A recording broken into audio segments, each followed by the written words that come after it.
వేతనాలు అమలు చేయాలి. బానిసలుగా పనిచేస్తున్న మమ్మల్ని పర్మనెంట్ చేసి ఈ సమాజంలో ఒక మనుషుల్లాగా గుర్తించాలని చెప్పేసి ఒక ప్రధానమైనటువంటి డిమాండ్తో ఈరోజు ఆర్ట్స్ కాలేజ్ ముందుకు వచ్చినటువంటి మీ అందరికీ కూడా ప్రత్యేకమైనటువంటి అభినందనలు తెలియజేస్తూ ఉన్నాను. మనం ఈ కోరికని స్థానికలో ఉన్నటువంటి మన నుంచి వచ్చినటువంటి కోరిక కాదు. ఎందుకంటే యూనివర్సిటీలో అవుట్సోర్సింగ్ విధానాన్ని ఎత్తివేసి పర్మనెంట్ చేయాలి. జిందాబాద్ జిందాబాద్. కనీస వేతనం 26,000 ఇవ్వాలి. కనీస వేతనం 26,000 ఇవ్వాలి. కనీస వేతనం 26,000 ఇవ్వాలి. జిందాబాద్ జిందాబాద్. జిందాబాద్ జిందాబాద్. వర్ధిల్లాలి యూనివర్సిటీ వర్కర్ల ఐక్యత. వర్ధిల్లాలి యూనివర్సిటీ వర్కర్ల ఐక్యత. జిందాబాద్ జిందాబాద్. జిందాబాద్ జిందాబాద్. కనీస వేతనం 26,000 ఇవ్వాలి. కనీస వేతనం 26,000 ఇవ్వాలి. పోరాడదాం కనీస వేతనం 26,000 ఇచ్చే వరకు. పోరాడదాం కనీస వేతనం 26,000 ఇచ్చే వరకు. కాంట్రాక్ట్ అవుట్సోర్సింగ్ కార్మికులను పర్మనెంట్ చేయాలి. కాంట్రాక్ట్ అవుట్సోర్సింగ్ కార్మికులను పర్మనెంట్ చేయాలి.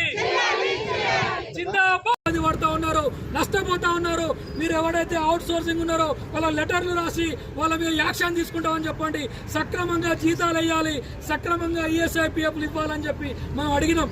అడిగితే లెటర్లు రాస్తున్నామని చెప్తా ఉన్నారు, రాస్తున్నారు. అయినా కూడా మొండిగా వ్యవహరిస్తా ఉన్నారు. అంటే అవుట్ సోర్సింగ్ లో ఉన్నటువంటి దళారీలు ఏ రాజకీయ నాయకుల అండదండలతోటి ఈరోజు మనల్ని మోసం చేయాలని చూస్తా ఉన్నారు. మనం ఈరోజు అడుగుతా ఉన్నాం. కాబట్టి ఇప్పటికైనా ఈరోజు ఈఎస్ఐ పిఎఫ్లు ఈ నెల లోపు మొత్తం అందరికి ఇచ్చేంత వరకు మనం పోరాడాలి. అట్లాగే ఈ అవుట్ సోర్సింగ్ విధానం ఏదైతే ఉందో మనము ఏదో 10 మందిమో 200 మందిమో 100 మందిమో వస్తే అవుట్ సోర్సింగ్ ఎత్తేసేయడానికి అవకాశం ఉండదు. గుర్తుపెట్టుకోండి, ఈ సంవత్సరం లోపే అవుట్ సోర్సింగ్ విధానాన్ని ఎత్తివేసేటట్టుగా యూనివర్సిటీ ద్వారా మనకు జీతాలు ఇస్తే ఏదైనా గవర్నమెంట్ అన్ని యూనివర్సిటీల నుంచి పోరాడుతూ ఉన్నారు. ఈరోజు రేవంత్ రెడ్డి గారు ఏదైనా ఒక మంచి ఉద్దేశంతో ఏదైనా ఆర్డర్ ఇచ్చిండు అనుకోండి, యూనివర్సిటీలలో ఉన్న ఉద్యోగులని రెగ్యులరైజ్ చేయండి.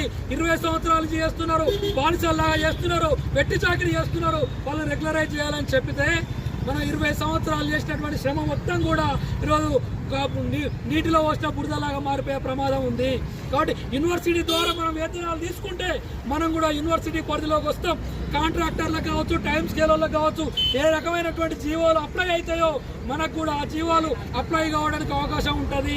మనల్ని పర్మనెంట్ చేస్తే మన కుటుంబాలు బాగుపడతాయి, మన పిల్లల్ని మంచి చదువులు చదివించుకోవడానికి అవకాశం ఉంటుంది. ఈరోజు వాళ్ళు ఏమంటున్నారు, ఒక్కరోజు ఉద్యోగం చేయకపోతే మిమ్మల్ని డ్యూటీలోకి వెళ్ళి పంపిస్తూ ఉంటున్నారు. ఒక హాస్టల్ నుంచి ఇంకో హాస్టల్ మారుస్తున్నారు. ఏ హాస్టల్లో ఎప్పుడు పని చేస్తున్నావో తెలియదు. మనం వాళ్ళని అడిగితే వాళ్ళు ఇష్టానుసారంగా మాట్లాడుతున్నటువంటి పరిస్థితి ఉంది. కాబట్టి ఇది మనల్ని బానిసల కంటే హీనంగా చూసేటువంటి పరిస్థితి రేపు రాబోయే కాలంలో వస్తుంది. అట్లాగే ఈరోజు కేంద్ర ప్రభుత్వం 44 చట్టాలుంటే ఆ చట్టాలను తీసేసి 4 కోట్లుగా తీసుకొస్తా ఉంది. 4 కోట్ల ఉద్దేశం ఏంది? ఈరోజు మనం 12 గంటల పని చేయాలంట.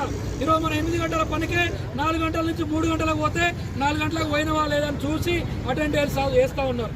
పని ఉన్నా లేకపోయినా 4 గంటల వరకు కూర్చోవాలంటున్నారు. కాబట్టి ఇప్పుడు 12 గంటల పని వస్తే ఏం చేస్తారు? మళ్ళీ రాత్రి 7 గంటల దాకా మీరందరూ కూడా పని ఉన్నా లేకపోయినా కుటుంబాలను వదిలేసుకొని యూనివర్సిటీలో పని చేసుకోవాల్సిన పరిస్థితి వస్తుంది. కాబట్టి మనం ఈ కేంద్ర ప్రభుత్వ నియంతృత్వ విధానాలకి వ్యతిరేకంగా కొట్లాడుతూనే రాష్ట్ర ప్రభుత్వంతో మనం పర్మనెంట్ అయ్యేంత వరకు కొట్లాడాలి. కొట్లాడితే మన జీవితాలు మారుతాయి. హాస్టళ్లలో ఎవరైతే రాలేదో, ఎవరైతే రారో, ఎవరైతే మనల్ని మోసం చేయాలని చూస్తున్నారో వీళ్ళందరూ కూడా బుద్ధి చెప్పాలంటే మొత్తం అందరినీ వర్కర్లను కదిలించాలి. ఏ హాస్టల్కు హాస్టల్ మీటింగ్లు పెట్టుకోవాలి. మనం అందరం ఐక్యంగా ఉందామా లేకపోతే ఇట్లానే వెట్టి చాకరీ చేసుకుంటూ ఉందామా? కొట్లాడదాం. ఏ సంఘమైనా మనకు అభ్యంతరం లేదు. ఇక్కడ మనం పర్మనెంట్ కావడమే మన లక్ష్యం. ఎన్ని సంఘాలు వచ్చినా మనం ఆహ్వానిస్తాం. సంఘాలకు మనం వ్యతిరేకం కాదు. ఏ సంఘం ఉన్నా మనం వ్యతిరేకం కాదు. ఎవరికి మనం వ్యతిరేకం? కార్మికులను ఎవరైతే మోసం చేస్తారో, ఏ సంఘమైనా, ఏ వ్యక్తి అయినా, ఏ అధికారైనా, ఎవడు రౌడీ గుండా, ఎవడు ఎమ్మెల్యేల సహకారం తీసుకొని కాంట్రాక్టర్లు నడిపించినా ఒళ్ళు దగ్గర పెట్టుకోని చెప్పి మనం వాళ్ళని ఎదిరించడానికి సిద్ధంగా ఉంటాం. మీరు ధైర్యంగా ఉండాలని చెప్పి ఈ సందర్భంగా మనం చెప్తా ఉన్నాం. కాబట్టి ఇప్పటికైనా మీరందరూ అర్థం చేసుకొని మళ్ళీ మన కమిటీ కూర్చుంటాం. కూర్చొని మనం ఏం ప్రోగ్రామ్ చేయాలో, అవుట్ సోర్సింగ్ విధానం మీద ఏ రకమైన ప్రణాళికతో పోవాలో మనం అందరం ప్లాన్ చేసుకుంటాం. మళ్ళీ మీ అందరు కూడా పిలిపిస్తాం. మీరు అందరూ పిలిపించినప్పుడు ఒకే మాట మీద ఉండాలని చెప్పేసి కోరుకుంటూ ఈ అవకాశం ఇచ్చిన మీ అందరికీ కూడా ప్రత్యేకమైనటువంటి ధన్యవాదాలు తెలియజేస్తా ఉన్నాను. Thank you.